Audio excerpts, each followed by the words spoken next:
My name's Alan Smith. I'm one of the careers advisors here at the university, and I have a specific responsibility for maths and computing science students. So what I'm going to do over the next 15-20 minutes is just give you an outline of some of the things that we do here at Heriot-Watt in the career service, and just give you an idea about what happens to our graduates after they leave Heriot-Watt, some of the positions that they go on to achieve. If anybody's got any questions, quite happy to take them as I'm talking, or I'll leave a few minutes at the end for questions as well. So in terms of a maths degree, I mean, one of the big issues at the moment is whether it's actually worth going to university or not. Year on year, it's becoming much more of a financial commitment. So a lot of people are thinking, you know, is it worthwhile going to university? Is there still a payoff at the end of it? And hopefully after this, this overview of what happens to maths graduates, that'll give you a much better idea about whether it's for you and hopefully convince you that a maths degree is a good idea. But certainly coming to university, there's a few things that you're going to find at Heriot-Watt. It is going to be an academic challenge. Hopefully you will enjoy a very busy social life as a student, part of the university experience. But specifically at Heriot-Watt, we also focus on your career prospects at the end of it.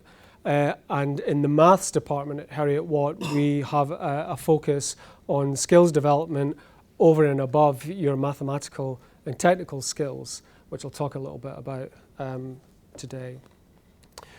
But just before we kick off, I just thought it'd be useful just to have a little go at Who Wants to Be a Millionaire, just to clarify. If you get the question right, you don't get the £1 million. Okay, that's just in case anybody was thinking that. Every year we capture data and statistics on where our students go to. So the last piece of data we have are students who left in 2009, 2010. But what percentage of our maths graduates do you think went on to a job or further study after they finished their course at Heriot-Watt? So how many people think it was A? If you just stick your hand up, just let me know. How many people think it was A, 34%? How many people think B, 94%? How many C, 74? Or D, 54? Okay, good. So we're all in an optimistic mood, which is good, because that was indeed the right answer. Okay, so 94% of our students went on to further study or into employment. Of those that went into employment, I think that figure for that year was round about 85% of those went into a job that did require a degree. Okay, so these just weren't any positions. So the vast majority of students are going into graduate level positions or going on to further study. A lot of people think, okay, I'm doing a maths degree. What do I go on to do? There's so many options after a maths degree. But I think this is quite interesting. We advertise vacancies on our website, and we have an employer liaison person whose job it is to go out and find vacancies for our graduates. But we've done a bit of research over the years, and we found that a percentage of employers are not really that fussed about what the name of your degree is. They're just looking for people who are educated to degree standard. So in terms of the percentage of graduate vacancies that don't require a specific degree subject, what do you think that percentage is? Do you think it's A, 70%? Do you think it's B, 50%? Or C, 30%? Or D, only 10%? Okay, a bit less clear on this one, but 7 out of 10 employers do not care what the title of your degree is. They just want you educated to degree level. They will take you into a graduate training course and they will train you to be an IT specialist, an engineer, a scientist, or a finance expert, whatever it is that you want to go into. And that's really good news for maths graduates, because unlike, say, chemical engineering degree, where you've made the decision to become a chemical engineer and you do a chemical engineering degree and you go on to get a job as a chemical engineer, doing a maths degree doesn't naturally lend itself to a specific career. There's a wide range of options. But the good news is that 70% of the graduate labour market is open to you as a maths graduate. So, where do maths graduates go? This is a UK figure. This is not the Heriot-Watt figure, although the Heriot-Watt figure doesn't really vary from this by very much. But the vast majority of graduates in the UK with a maths-based degree go into the finance and business sector. By far the most popular sector. Education comes next, so there's a big drop between the 38% and the 9%. Mostly people going on to do teaching after a postgraduate qualification. General management training degrees next, and then the IT sector is the fourth most popular. There's obviously lots of other sectors, but the percentages are fairly small in each of those sectors. Just to give you an idea where people go to.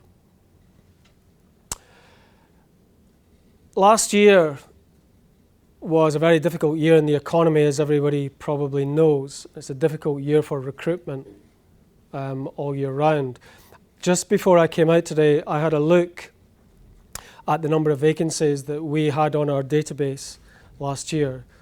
So these are the number of vacancies we were able to put in front of Heriot-Watt students last year from October to April. It was actually till today, actually, so probably April, March. What do you think that number was?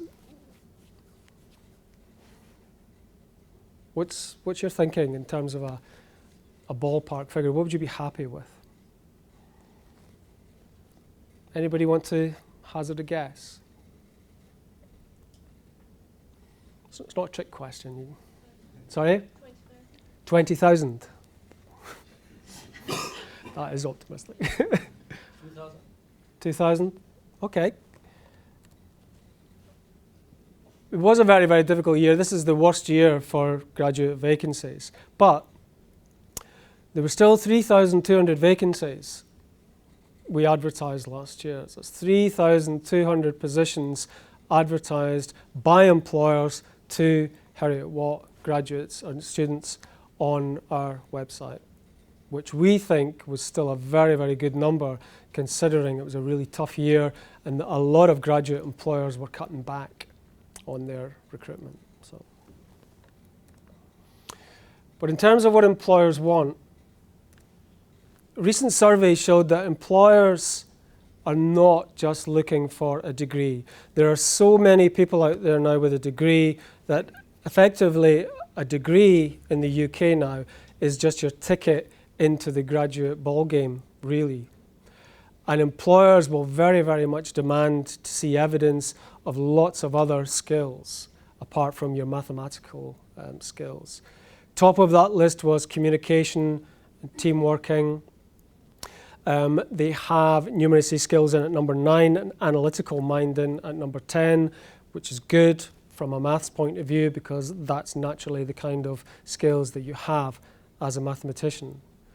But what we're very keen on, as Jim alluded to at Heriot-Watt, is to make sure that when you come to apply for jobs, you are in a very, very good position to be able to demonstrate to employers that you have these skills. And that's where my job comes in, is to make sure that you're supported and encouraged to get involved in activities that allow you to demonstrate to employers you have what they're looking for.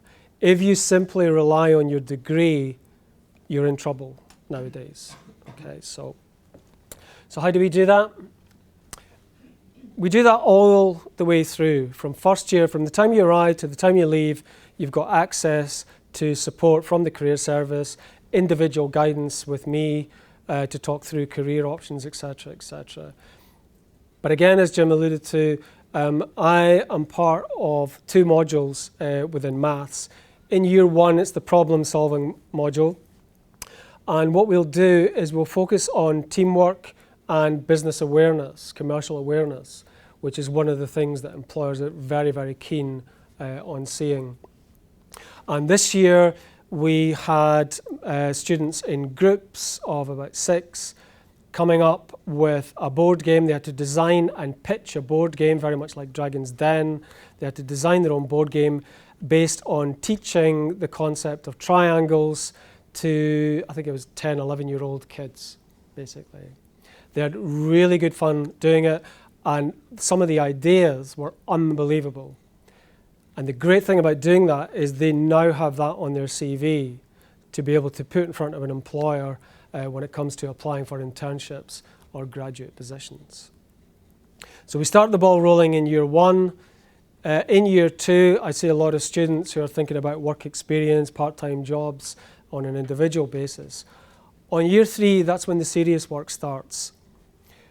Very, very common nowadays is for employers to recruit through in their internship programs. And in Scotland, that means that you really have to be ready to make a good graduate level application at the end of year 2, the beginning of year 3, to do a 3rd year internship, get the internship, do well in the internship, and you're likely to be offered a job, a graduate level job after your final year, which means if you're successful in getting an internship, you've got the whole of your 4th year to concentrate on your exams and not have to spend a lot of the 1st semester filling in application forms, going for interviews or assessment centres. You'll have done it all in 3rd year.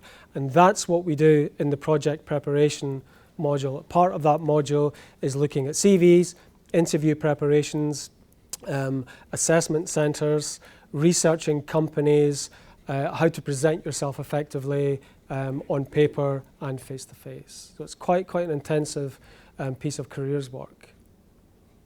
So it really does help students prepare effectively for the marketplace. But just to finish off looking at, and this is not becoming a magician, by the way, although I'm sure some do, but just looking at a variety of career options that Heriot-Watt graduates have gone on to do in the past. So somewhere out there, I'm not saying Cheryl Cole, I just picked on her because I like the picture, but somewhere out there, a Heriot-Watt graduate is making so-so singers sound like very, very good singers. How do you think they're doing that? Yeah, absolutely. Well done. Spot on. Okay, becoming a software engineer and developing software programs that are able to work out where where singers are going wrong in terms of their pitch, work out how far away they are from true pitch, put an algorithm in place, bring it back on pitch, so you can make anybody sound half decent. Okay, auto-tuning, it's usually called on the X Factor, although they deny it. So that's one of the areas that one of our students went into. Heriot-Watt maths graduates, making sure that drug is safe. I'm not saying that drug, I don't know what that is, but it could be anything. But how do mathematicians make sure drugs are safe? Or people with maths-based degrees? Yep. Yep, absolutely, very good. Okay, medical statisticians. So designing statistical methods and coming up with models to make sure that clinical trial data is analysed effectively and being able to reassure everyone that there has been enough evidence and enough data to make sure that that drug is safe. Good. This only happened, this hasn't actually happened yet, but one of our students from this year's final course will be helping in the defence of the UK next year. How do you think she's doing that? Could be anything, I suppose, but this is a bit trickier, but she has got a job just last week as a systems engineer with a well-known defence contracting company based in Edinburgh, and will be working on radars and laser technology. She did pure maths as a background. So lots of opportunities to go into different areas. These are some of the other areas that our students go into. As I mentioned, finance is very, very popular. You can become an actuary after your maths degree. You can become an accountant after your maths degree. You can become a software engineer, an IT specialist after your maths degree. You can go into the civil service. You can join MI5, MI6. GCHQ, particularly a good option for mathematicians. A lot of cryptography goes on at GCHQ, which suits mathematical skills. So lots of different information there for you. These are some of our most recent employers of maths graduates. So the big companies like PwC, Royal Bank of Scotland, Bank of New York, Celex, etc. So a wide range of employers, but all well-known names looking for maths graduates. So as I mentioned, there are nearly 3,500 vacancies advertised last year. A recent survey done, I think it was 9 years after graduation, there was an 80% job satisfaction rating by people who had finished their degree 9 years ago and were now developing their careers, or pretty much in the full flow of their career, really satisfied with their job. So doing a degree has really, for 80% of those people, been the basis of a highly enjoyable and satisfactory career. But if anybody's in any doubt about whether to actually do a degree or not, over the last sort of 15 so years that I've been working in this sector, I've noticed that more and more and more jobs that were never ever graduate level jobs before are now becoming graduate entry positions. Okay, it's very, very noticeable that jobs, for example, has anybody got any idea what the most sort of popular example of that, or the most common example of that might be? Somebody might actually be in the profession. Yeah. Sorry? No? The one that exemplifies that most for me is nursing. Nursing was never a graduate level degree up until about probably 7 years ago. It suddenly gradually became, it was expected, and now it's pretty much essential that you have a degree if you want to get into nursing. This is happening across a lot of different sectors, so certainly a very, very useful thing to have. So just to summarize, maths graduates are very much in demand nationally, but as I think I've shown you today, Heriot-Watt maths graduates are extremely employable, and the work that we do with the department, we try and make sure that you are ahead of the competition when it comes to those graduate jobs. There is a huge range of jobs that you can potentially go into with a maths degree, and because employers focus more and more on employability skills, that's something we're very keen to address when you're here at Heriot-Watt, that we make sure that you're encouraged and supported to develop those skills alongside your mathematical skills.